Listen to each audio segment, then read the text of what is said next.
Right, I am the community organiser at Thrive, which is based in Teeside.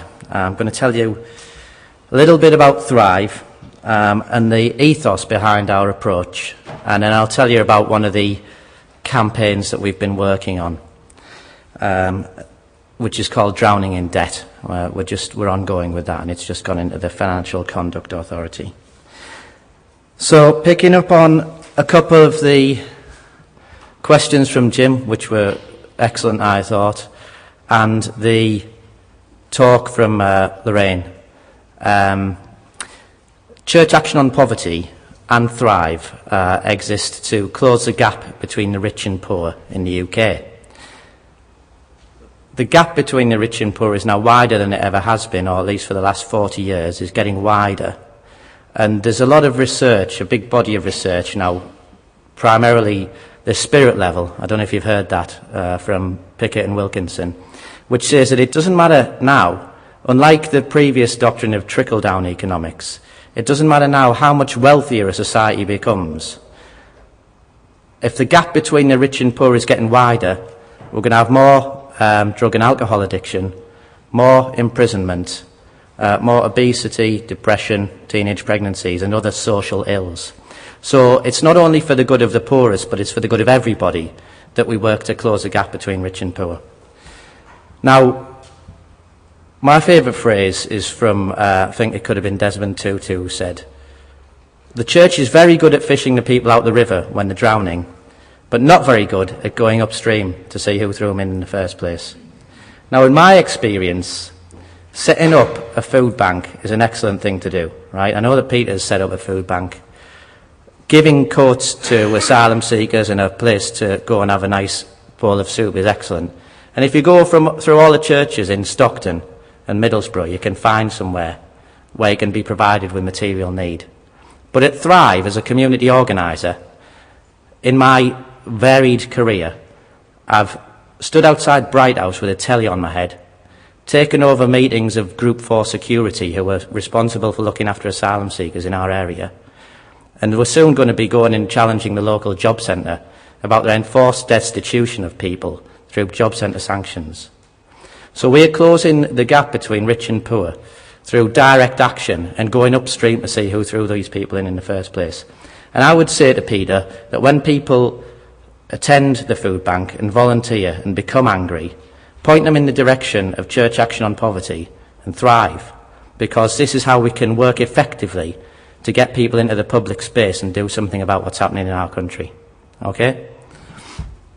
Right, I'm going to move on to the presentation now. If I can activate this switch. There we are. So, to characterise the kind of people, we have two problems in our society, in my view. I'm not going to get Q&A, so that's good. You won't be able to come back and challenge me on them. But you can talk to me afterwards if you want. There's an inequality of wealth distribution, and there's also an inequality of participation. And we characterise this, well, Demos, the think tank, says that Middlesbrough is 620th out of 628 parliamentary constituencies for participation. It's in a power gap. Now, people don't tend to get involved in politics and decision making. And we have people in invited spaces who I call the usual suspects. Now, these people are very well-meaning, they're very good. The kind of project workers like me, social services, neighbourhood residents, and they tend to get involved and to make all the decisions. So, in the invited space, I go to all the community empowerment meetings and I meet people and I say, "Oh, yeah, Roy, oh, yeah, Kevin." And I see them because they're hard to avoid. They're used to using their own voices. And they do things to and for people in poverty. And you know what? These are really good people who give up their time voluntarily. But put it onto the created spaces. The people we're interested in our Thrive projects are people who define their own space. They're the unusual suspects. They're hard to reach. And they're not used to using their own voice. These are people who are putting £1,000 into the meter on the television to pay for a second-hand washing machine. These are people who are signing on at the job centre and being sanctioned. These are people whose roads are being driven up and down by large bus companies and the buses hitting their windows as they go past, because they're in powerless communities.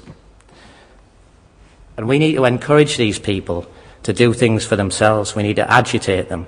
An organiser is an agitator, so we need to say, we think it's wrong what's happening to you. But we have a golden rule: never do for others what they need to do for themselves. So it's not for me to go into communities and fix people's problems.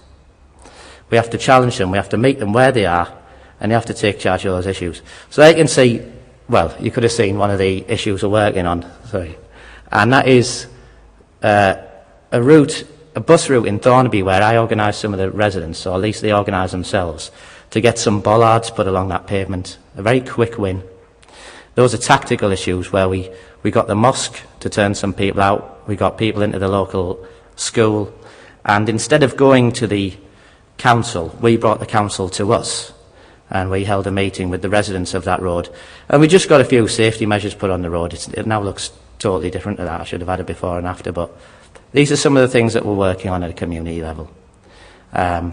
Okay, I'm going to now move on to the Drowning in Debt campaign. We have done some research with Durham University, just down the road here, Centre for Social Justice and Community Action. We've done research with Oxfam's UK Poverty Programme, and we've done a lot of, we've just finished a report actually funded generously by the Northern Rock Foundation called Debt on Teeside, which looked at the problem of financial exclusion and high cost credit, and how we can support people on very low incomes to keep away from high cost credit, what the alternatives might be. So here is just going to go through one of the most extreme cases of what I see as exploitative lending practices in our deprived communities. Keep going. So these are all doorstep loans. I won't name them in public, but this is one household who was juggling a lot of different debts to high-cost lenders, and had been for some time, as you can see. Okay?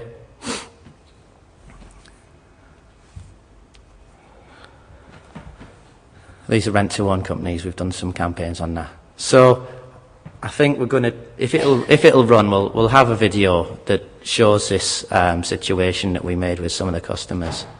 Thank you, Stephen. Stressed out? Can't afford to buy food or heat the house due to too much debt? We don't care! This is loads of debt. We want you to have more debt. Now we'll start off with a smaller loan, but pretty soon you'll be choking in debt. Now, we don't care if you can afford to pay it back or not. So long as we get our money back, we don't care. You might end up with several loans from one company, or you might end up with loans from lots of companies. Either way, we're going to be giving you money until you struggle to pay us to survive.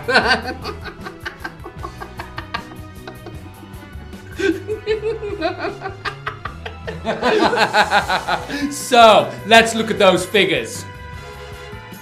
Here we have one of our customers, a single mother with disabled children, who's paying off loads of debt to loads of different companies, and she's hardly any money left to live. So, let's hear from some of our unhappy customers. I've got 3 doorstep loans on, 2 hire purchase loans on, some what I can't afford at the moment. So altogether I could have about 15 loans, and some I can't really afford to pay. Debt-tastic! Right, when I first got the loan, it was for £100, and I was paying back £5 a week. In the end, I had 3 or 4 loans, and I was paying back £50 a week. Wow! They come to your door, ask if you want a loan, then they'll give you a loan, and they're pushing one onto you before you've even got one finished. Fantastic. I was juggling a lot of debts in the end. When I paid 3/4 of them, I didn't have enough money left for food. Debt-orama! It's been very difficult because I'm struggling to feed the family properly, and put the gas on to keep us warm. Last week we had no gas on and we were cold. Winning! This is what the OFT says. An assessment of affordability should be more than solely assessing the likelihood of the borrower being able to repay the credit in question. Well, all I solely care about is how much money I can squeeze out of them. Hey, let's hear from one of our agents. You would tend to find that agents really only cared if they got paid because, you know, they were self-employed. We didn't care whether customers could afford to pay their gas, electric or anything else, whether they could feed themselves. As long as we got paid, I wasn't bothered. So, if you want to be drowning in debt, contact Loads of Debt now. High-cost lenders are creating a tidal wave of misery by lending money irresponsibly to the most vulnerable and excluded people in the UK. It's time for action. We demand that the following steps are taken. 1. All high-cost lenders should be required to register details of their agreements on a real-time database. This should be used to check borrowers' income level and details of any other loans they have already taken out. 2. High-cost lenders should never lend money to people if it would require the borrower to use more than 1/3 of their gross income to repay high-cost loans. Lenders who break these rules should have their agreements quashed and should lose their licences. Follow this link to support our demands. You can help to make lenders act more responsibly. Okay, so that video went out last autumn, and it was one of these, you know, these e-activist things where you send an email as a result from Loads of Debt, and that went into the Financial Conduct Authority, and somehow from saying that everything was fine in their light touch regulation regime of the credit markets, they had an about turn, real volte-face, and said that they were going to put a cap on the total cost of credit, which is something we've been campaigning for 10 years. So, you know, amazing things can happen. And that was a good example of how the local, the households in poverty can transcend to the national to make a big difference on high cost credit. And we're waiting the review of that, but we've done other work on the rent-to-own sector, you know, your companies like Bright House and Buys Your View, and had them round the table. And it was the people in poverty who made the change for themselves. So apart from being a lot of fun to make, the video has a serious point. It's not to lambast those people either in the regulators or the companies. We know that they're operating and they're rightly trying to turn in a profit and offer a service, but, you know, we want them to step up to the plate and change the way that they were working. And this is an effective way to do it, and I would encourage people to look at Church Action on Poverty's work on the poverty premium, fairer finance, fairer fuel and fairer food costs that affect the people with the least. So if anybody wants to get in touch, they can look at Thrive-Teeside, which just had a new website. If anybody lives in Stockton and they want to, you know, pop in on the way to work, we'd be more than happy to hear from you. And if people are members of institutions in Teeside or would like to set up a broad-based organisation up here that can affect change and stop people getting thrown into the river, we'd be interested to talk to you. Sorry, I probably overrun, but thank you for your time.